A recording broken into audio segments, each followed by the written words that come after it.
Hello, here's another video. Uh, we'll call it number 4 or 5. I'm not sure what we're on, but it doesn't really matter. About 3 months ago, maybe 4, we'll go with 3.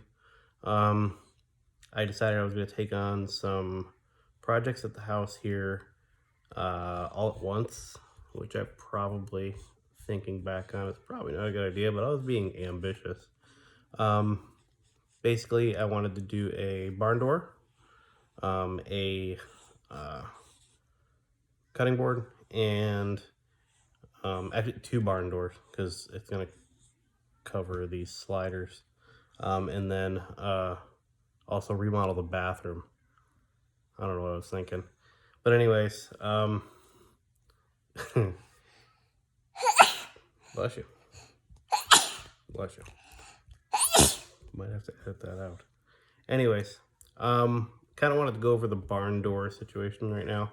I've got one pretty complete. I needed to wait for the hardware to get here to see if I needed to make any modifications to the bottom of it for the guide.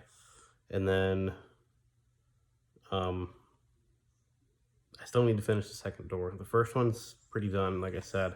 Went with a satin black. It's basically 3/4 inch plywood as a backing, and then they're basically 1x4 trim pieces that are kind of shaped up. You can kind of see it behind me a little bit, and I'm gonna get some better shots here soon.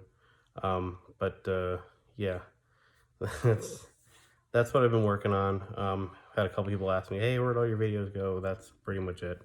Life has been happening, and a lot of things have been going on. So I have for the bathroom, all of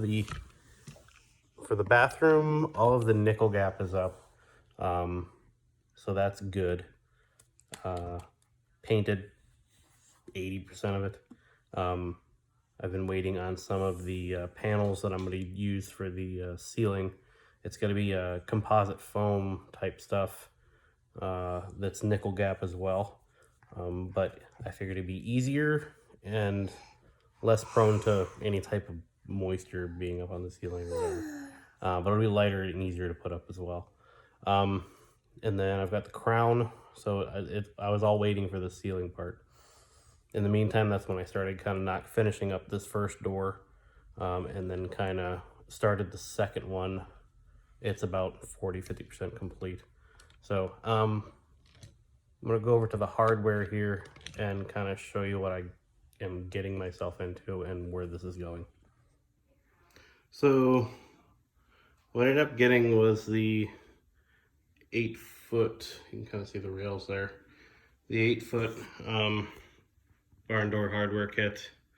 Oh, I just realized this is not part of the kit. The salami did not come with the Amazon order. But anyways, that's kind of funny. That's all of the pieces. This is a double rail bypass. Basically, it's going to be 2 doors, and I'm going to kind of go over here. We're going to see why. Now, this is the first barn door that's done. The other one's going to go there. Basically, I'll show you why. My wife obviously loves me. She let me put a shop on the back porch. That doesn't mean she likes to see the shop on the back porch. So rather than having curtains where it's still somewhat visible when the light is on, barn doors are a lot more solid. Go out here, we can kind of see the one that I'm working on now. The hardest part to this is not my design or anything. Basically, it's something my wife's seen on Pinterest and was like, hey, can you do that? And I was like, yeah, that shouldn't be too hard. But I didn't realize the pictures that she sent over, where this was connected, was very visible. You can kind of see this is basically just the first coat of paint, and I used a wood filler, epoxy wood filler, to kind of fill in some of the crevices as much as I could. It works really, really good on the where the holes were for the from the nails that are kind of holding this in.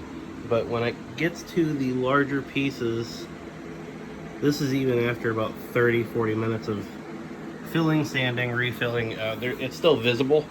If I put quite a few more layers of paint on, it's not as visible. It's kind of hard to see here. Yeah, this one's pretty good, and you obviously, you can kind of look there, you can't really see it. So anyways, that's the plan. This is just the first coat. You can kind of see some of the places that I was sanding. Another cool little lesson learned was I thought I was being smart by painting the plywood that this went on first black, and then for some silly reason it didn't dawn on me to paint these before I attached them, because then the crevice here was white. So what I ended up doing was kind of cheating a little bit with that, because I hate painting in general. So I used a satin black spray paint to spray the gaps with, basically, and then painted the normal paint on the top. So that worked out pretty well. Let's come over here. This is the cutting board that I started. I got all glued up. This is basically walnut with 2 pieces of Purple Heart in the middle. This is like a contrast. It's going to be about an inch and a half thick. Obviously we've seen this on multiple videos.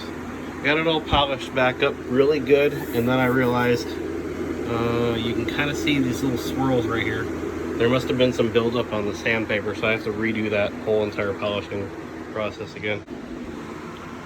Over here is all of the foam that I'm going to be using for the ceiling. You can see this is a composite foam. It'll be nickel gap as well as what's on the wall.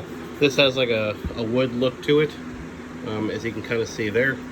This is one of the things that one of the companies that I work with, Roman Rock, it's one of the things that they specialize in.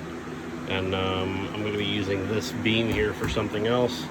It's a leftover piece that they used for a ceiling, but I think I'm going to use it on the separation between the sink and the shower, but that's nothing for sure yet.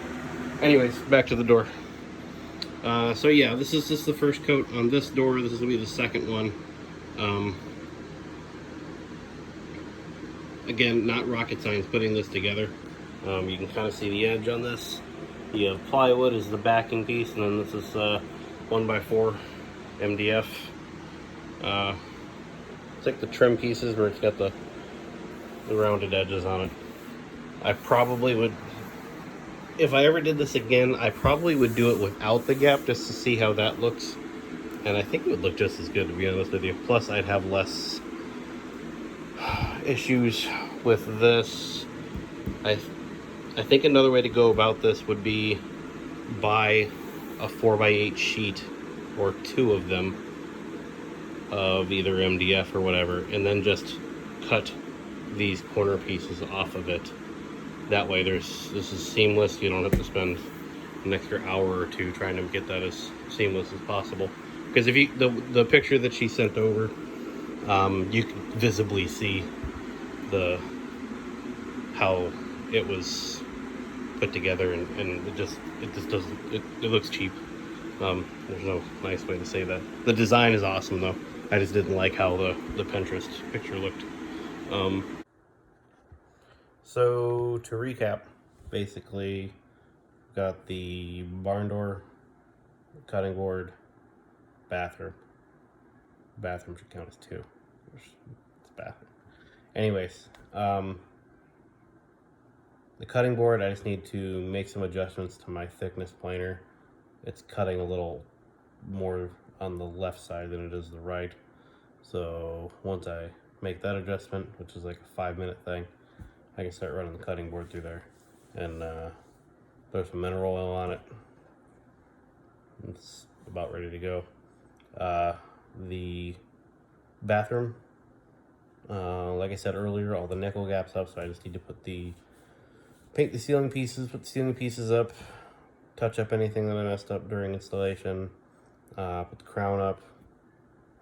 The bathroom's not very big, so it's pretty easy crown job.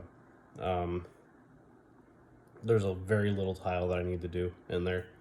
I need to repolish the countertop that I showed you earlier, and I think that's about it for that. Barn doors, trim the outer edge of the second barn door, put the trim around the outside edge, and then paint it 2 or 3 more times. Put the hardware up, hang the doors. That sounds a lot easier than it is, but yeah, that's about it. Have a good Thanksgiving. Thanks for watching.